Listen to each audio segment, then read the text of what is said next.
question from someone who made a comment on one of the YouTube videos, and they wanted to know about the anti-aging creams, if they should use those, and do they actually work? And the answer is no, I'm sorry. They don't make your skin any younger. What they do is make your skin a little bit tighter. And they do add more hydration on a temporary basis, but not actually younger. And in one study, which I'll put down below, found that the anti-aging creams will reduce your wrinkles by less than 10% over 12 weeks. 10% is not even noticeable to the human eye, so you're not going to really see too much. So what is the solution? Is there a way to reverse the aging process or at least slow it down? And the answer is yes, if you understand the simple concept of inside out versus outside in. There's no way you're going to actually try to get the body younger by applying something topically or trying to work from the outside in. It really comes from the inside out. And it's a combination of several things. But you really want to look at the balance of how much oxidation is going on, or things that are breaking your tissues down or destroying your DNA, versus the antioxidants in the body, which are countering all this free radical damage. And just so you know, a free radical is an unpaired electron. So let's say, for example, we have this atom right here that's supposed to be spinning around, and it only has one electron. It doesn't have the pair of electron over here, okay? It's missing it.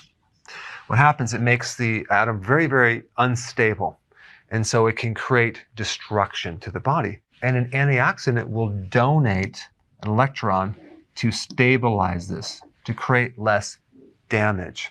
And there's two sources of antioxidants. One is exogenous. That means outside the body, from your diet. You're eating leafy vegetables, you're eating cruciferous vegetables. It is giving you antioxidants. And also, vitamins act as antioxidants. Vitamin E, vitamin A, vitamin C, even vitamin B1 can act as an antioxidant. And they always come in networks, because when an antioxidant donates its electron, it then becomes unstable and it can create some problems. So it will borrow an electron from another antioxidant. So they come in networks. So you have the food that you eat with antioxidants, okay, that's called exogenous. Then you have endogenous antioxidants. Your body actually can make antioxidants. So that's cool. So the combination of both need to be in such quantity to counter the amount of oxidation coming in from the environment and from your diet that's just making things break down and making you age prematurely. So what could make this worse? The big thing is glucose, high-carb diets that will trigger insulin, which will then combine with certain proteins in your body and cause this other phenomena called glycation. So when you combine sugar with a protein, it creates a protein that's now non-functional. And that's going to make your tissues less elastic, and that's going to make you look a lot older. And another term for that is advanced glycation end products. And that is created by glucose, having a high amount of glucose in the diet. The other thing that's interesting is nutritional deficiencies can fail to supply certain biochemical enzymes that are supposed to repair and keep your tissue stable at the cellular level. So nutrition is a really key part in slowing the aging process down faster than it's going. So the worst case scenario is this combination between a high carb diet and low nutrients. That's going to age your skin. It's going to make you look older. It's going to age the inside of the body. And on the flip side of that, if you switch your fuel from glucose to ketones, ketones act as an antioxidant, which is really, really cool. So it's a much healthier fuel source. And I always recommend the healthy version of the ketogenic diet. So that way we can actually add the nutrients from the food to prevent the free radical damage and keep your skin and your tissues looking healthy. So there's also hormones involved.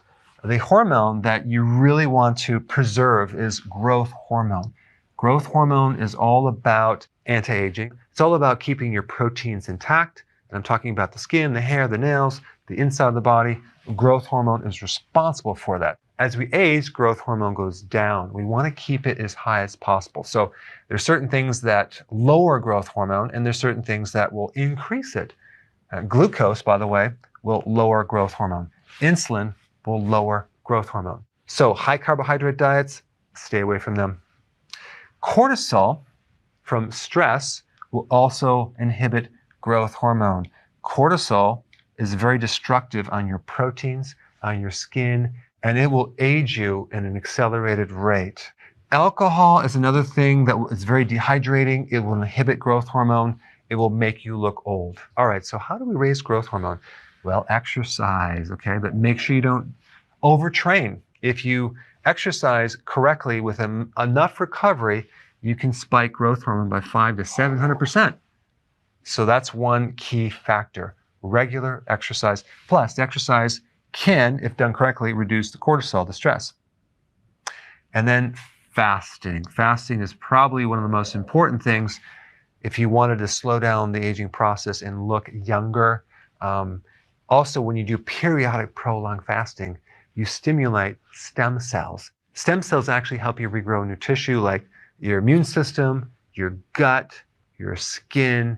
So fasting is probably one of the biggest things that can help you look younger. It can stimulate growth hormone by 1,300 to 2,000%. And then we have sleep. Sleep is another key factor to enhancing growth hormones. So if you do intermittent fasting and prolonged fasting, you get enough sleep, you keep your stress down, you exercise, you do healthy keto, that is your best bet to slow down the aging process.